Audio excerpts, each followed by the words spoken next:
He was the people's champ, the most electrifying man in sports entertainment. Then, he was gone. By 2004, Dwayne "The Rock" Johnson stepped away from WWE to pursue Hollywood stardom. He became a global movie icon. But what if he hadn't? What if The Rock never left the ring? How would WWE's future change? Would names like John Cena, Brock Lesnar, or Roman Reigns have become the stars they are today? Let's dive into an alternate reality where The Rock never traded boots for blockbusters. The Crossroads, 2002 to 2004. In the early 2000s, The Rock began flirting with film. By 2002, the Scorpion King proved he was box office gold. WWE knew change was coming. Vince McMahon saw his top star drifting away, slowly but surely. Rock's character shifted into HollyWood Rock, a satirical, arrogant heel who mocked fans, cities, and even his own legacy. It was brilliant, entertaining, but it was also a farewell. After WrestleMania 20, he quietly walked away from full-time wrestling. Hollywood came calling, and Rock answered. Now imagine this alternate scenario. He declines the film offers. No walking tall, no be cool, no years of reshoots or press junkets. Instead, he signs a long-term WWE deal, locks in for another decade, and doubles down on the business that made him a household name. The Brahma Bull stays, and everything changes. A different WWE era, 2004 to 2010. With The Rock still on the roster, the mid-2000s become a battleground of legends. In 2004, Triple H ruled Raw with an iron fist as World Heavyweight Champion. Evolution was at its peak. But the presence of The Rock forces an inevitable collision. It's not Batista who rises in the spotlight, it's Rock who reclaims it. Imagine WrestleMania 21. Instead of Batista versus Triple H, we get Rock versus Triple H. One last epic clash, 5 years in the making. Two icons of the Attitude Era, settling a score in front of 70,000 fans. And then, John Cena arrives. In real life, Cena had a clean path to the top, an open runway, but not here. With Rock still active, Cena's rise becomes a true test. His Thugonomics character meets its perfect foil in Rock's no-nonsense, insult-laced bravado. Their promos become weekly battles, mic duels that fans quote for years. No once-in-a-lifetime match in 2012. Here, it's a full-blown rivalry that defines a generation. By 2006, their feud headlines WrestleMania, again in 2007, and maybe again in 2009, with each chapter more personal, more brutal. Then there's Brock Lesnar. He left in 2004 for the NFL, frustrated and burned out. But if Rock never left, Brock might never walk away either. With Rock as a draw, WWE stays hotter. Business stays strong. Brock stays interested. The unfinished rivalry from 2002 becomes a saga. WrestleMania 22? Lesnar versus Rock.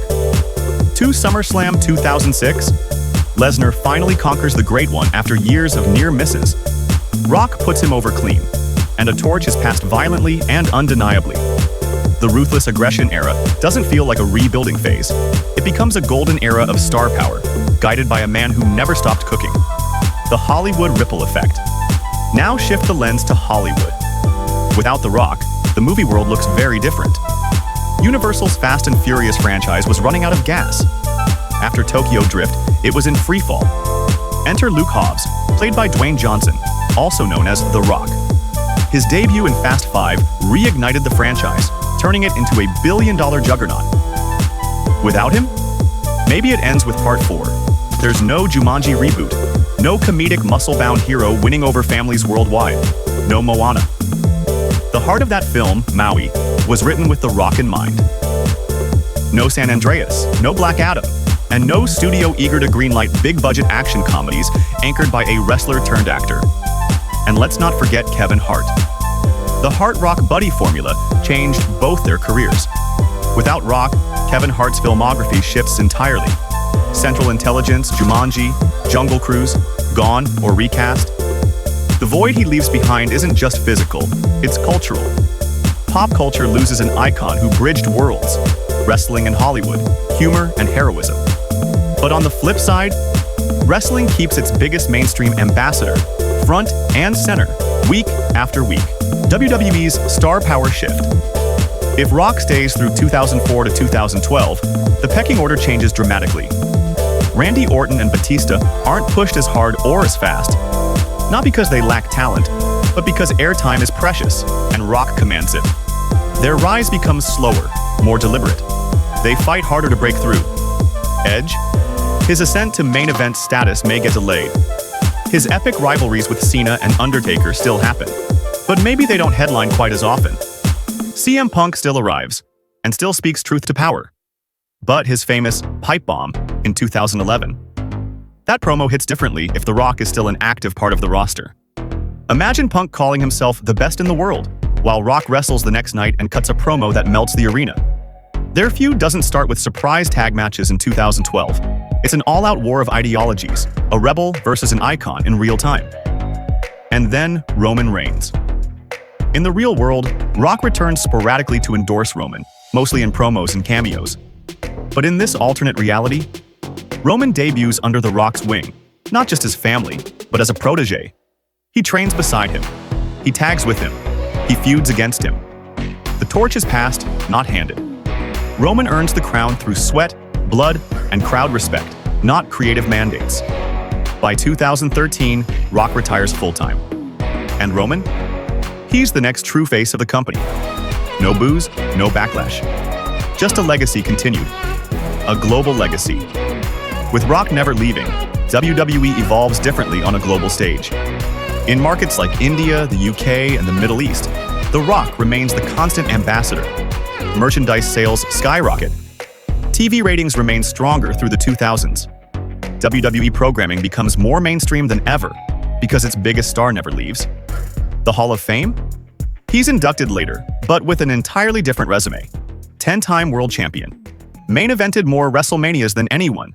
A 2-decade career that rivals Ric Flair, John Cena, and Undertaker combined. WWE Studios? Instead of producing mid-level movies, it thrives under Rock's star power. Maybe we get real crossover blockbusters from inside WWE. Movies that matter to fans, starring the people they already idolize. Rock becomes more than a wrestler, more than a celebrity. He becomes the face of a generation that never faded away. Would The Rock trade Hollywood superstardom for an uninterrupted wrestling legacy? He might not be a global movie mogul. He might not have billion-dollar franchises or red carpet premieres.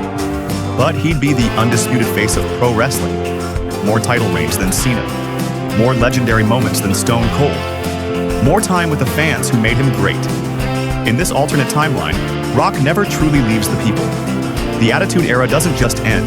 It evolves, with The Rock as its compass.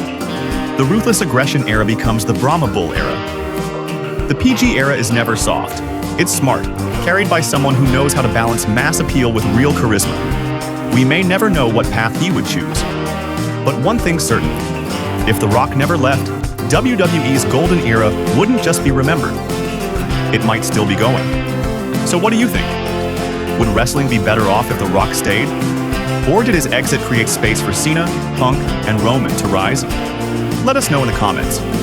Smash that like button, subscribe, and ring the bell so you never miss another alternate universe dive from this channel. And always remember, whether in the ring or on the big screen, if you smell what The Rock is cooking. Dynamic.